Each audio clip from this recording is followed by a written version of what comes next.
Bonjour à tous.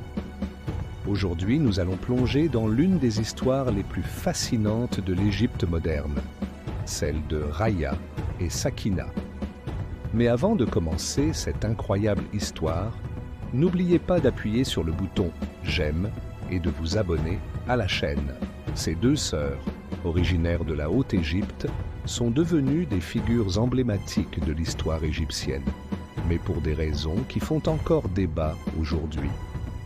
Orphelines, de pères très jeunes, elles ont dû déménager à Kafr el-Zayat pour travailler dans les champs de coton. Plus tard, après leur mariage respectif, elles se sont installées à Alexandrie, dans le quartier El-Laban. L'histoire se déroule dans une période particulièrement difficile. La Première Guerre mondiale avait plongé l'Égypte dans une crise économique sans précédent. Le chômage était omniprésent et nos deux sœurs, comme beaucoup d'autres, cherchaient désespérément des moyens de survivre. Mais voici où l'histoire devient vraiment intéressante.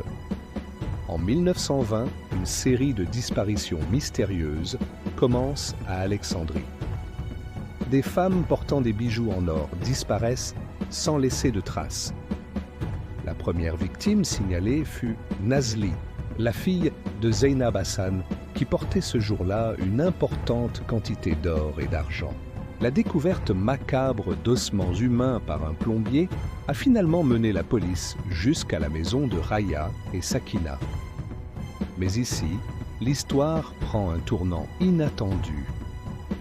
Selon certains historiens, comme l'écrivain Ahmed Achour, ces deux femmes n'étaient pas les criminels que l'on décrit, mais des résistantes contre l'occupation britannique. Cette version alternative suggère que toute l'affaire aurait été orchestrée par les autorités britanniques pour discréditer deux héroïnes nationales.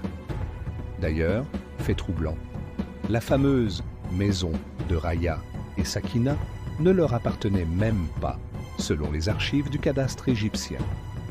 Le 16 mai 1921, Raya et Sakina sont devenues les premières femmes condamnées à mort en Égypte.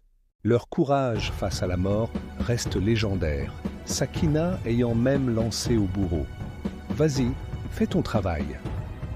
Alors, qu'en pensez-vous?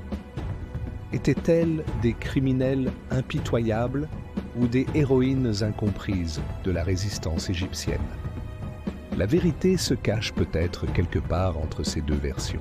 Si cette histoire vous a passionné, n'hésitez pas à partager votre opinion dans les commentaires. Et pour ne manquer aucune de nos